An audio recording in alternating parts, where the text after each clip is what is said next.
Yes, again, alright mga minamahal, Alicia ninyo, nagbabalik muli para sa ating panibagong video. So, iba talaga tong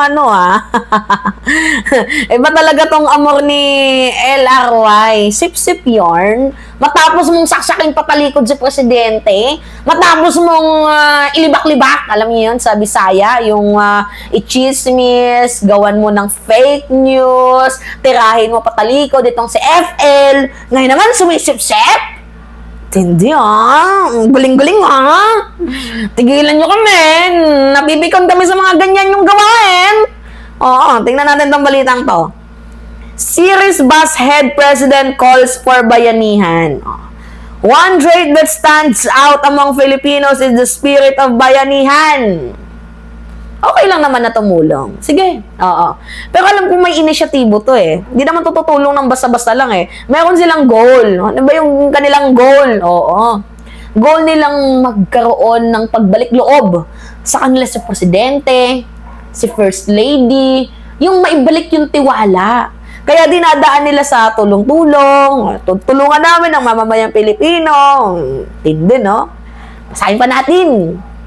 Sabi pa dito, amidst the uncertainties happening in the Middle East, this unique Filipino trait is being called upon to help our country tide over the volatility in oil prices. Ito na yung bus. The Yanson Group of Bus Companies Operators of Series Bus is heading President Ferdinand Marcos Jr. calls for bayanihan this Holy Week. Oo, nung Holy Week yan. The bus company will be offering 10% fare discount to all its passenger for Good Friday, Black Saturday, and Easter Sunday. Dapat hanggang ngayon, tinuloy-tuloy niyo kung gusto nyong mapansin kayo ng Presidente. Kaso itong ginagawa ninyo, hindi kayo papansinin. Hindi kayo papansinin. Magmumukha lang kayong ngok-ngok. Wala kayong mapapala. Diba? Grabe tong si Big Mama, no? Oo, 10%. Dapat ginawa nyo ng 50%. Para kahit paano matuwa naman yung mga tao. 10%, ilan lang yun.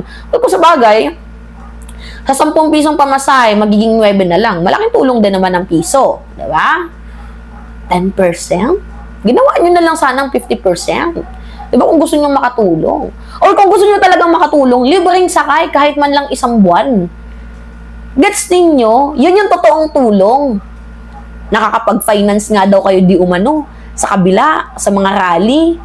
Pagtulong ng bukal sa puso, mukhang may galit pa. Tama ba yun? Tsaka nyo, diba? Hindi pa ako nakakasakay sa bus ninyo, pero meron ako nababalitaan na yung bus daw ninyo, yung mga driver, di umano, ay hindi daw maayos mag-drive. Yung tipong binibilisan nila, yung parang nag-aagawan sila sa, sa kalye, nilalaro nila yung kalye, kaya ingat mga pasahero sa sumasakay sa bus na to. Kung totoo man yung mga balitang narinig natin, sana hindi. Diba? According to the President Leo Ray Vianson, this fare discount is one of ways supporting our government and President Marcos' program of ensuring that countrymen spend meaningful Holy Week with their loved ones. Talaga ba? Oh, nakaka-touch. Na-touch ako. After ninyo di umano nasirain si Presidente, itulak sa bangin si First Lady sa kung ano-ano mga chismis. Diba? After ninyong yurakin ng kanilang pagkatao, after ninyong sabihan ng addictus benedictus, after ninyong sabihin na may scandal daw si FL Lisa, according yan sa mga vloggers, sana narinig natin na galing daw po yan sa inyo. After nyong mag-finance sa mga makakabilaang vloggers, diba? After all, ang kapal naman, no, kung iisipin. Pero sige, tanggap yan ng Presidente na tumulong kayo. Pero ang tanong, may babalik ba ang tiwala ni First Lady? May babalik ba ang tiwala ni Presidente sa inyo? Yun yung tanong. Diba? Malabo. Sinira na ninyo eh. Sinaksak na ninyo eh. Tapos magbabalik loob kayo na para bang wala lang, normal lang. Diba? Na parang okay na to. nagigets ninyo, okay lang naman na tumulong kayo, pero yung, nandyan yung inisyatibo ninyo na palabasin na magkakaroon na naman ng utang na loob sa inyong gobyerno. Utang ina ninyo! Never nang magkakaroon ng utang na loob sa inyo sa presidente. Dahil mga utang ina ninyo. Oo, kinupal na ninyo eh. Yung tipong welcome na kayo. Diba? Welcome na kayo. Every birthday, pinupuntahan pa kayo. Lahat-lahat na ginawa ni presidente. Pati ni FL. Binati kayo. As in lahat. Ginawa na. Tapos ano yung isusukli ninyo? Ano yung ibabalik ninyo? Tatraydorin ninyo? Tama ba yun? Buti hindi kayo kinakarma niyan.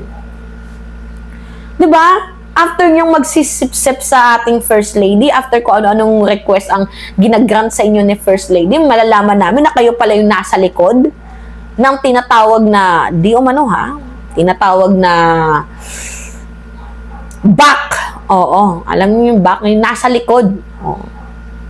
Itong mga DDS na to, especially yung mga vloggers, kayo daw ba ang nagpa-funds?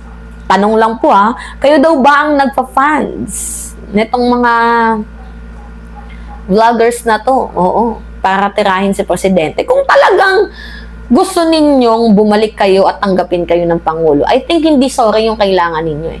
Kailangan ninyo dapat si Alpotera mag-post. Ano yung po-post ni Alpotera? Na sasabihin na resign Sara. Siguro matutuwa si First Lady or umamin kayo sa mga kasalanan ninyo, sabihin ninyo na binayaran nyo sa geto, ganyan. I think siguro sa pag-amin ninyo, makukuha nyo yung loob ng ating presidente. Actually, mapapasabi ako na siguro nagbago na kayo, totoo na yung adhikain ninyo. Kapag ikinanta nyo na lahat ng ginawa ninyong kasuklaman, katarantaduhan, kaek-ekan, diba? I think masasabi ko talaga na nagbago na kayo. Kung gagawin nyo yun. Pero dito sa 10% discount na to, naku, hindi nyo madadala dyan ang presidente. Ako mga minamahal, okay na tumulong kayo, sige, tama yan. Pero kung yung inisyatibo nyo ay bumalik loob sa gobyerno, na matagal nyo nang sinira, at sinisira pa ng sinisira, mukhang, that's an ill. Nakakahiya kayo. Yun. Gets ninyo, mga minamahal? Nakakahiya, sobra.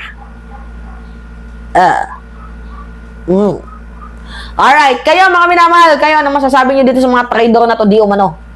Anyway, it's me again, Alicia ninyo. Pahingi lamang ako ng comments, likes, and share. And also, don't forget to click the subscribe. And always nyo pong i-hit ang notification bell for more update. Maraming salamat at ingat, mga kababayan!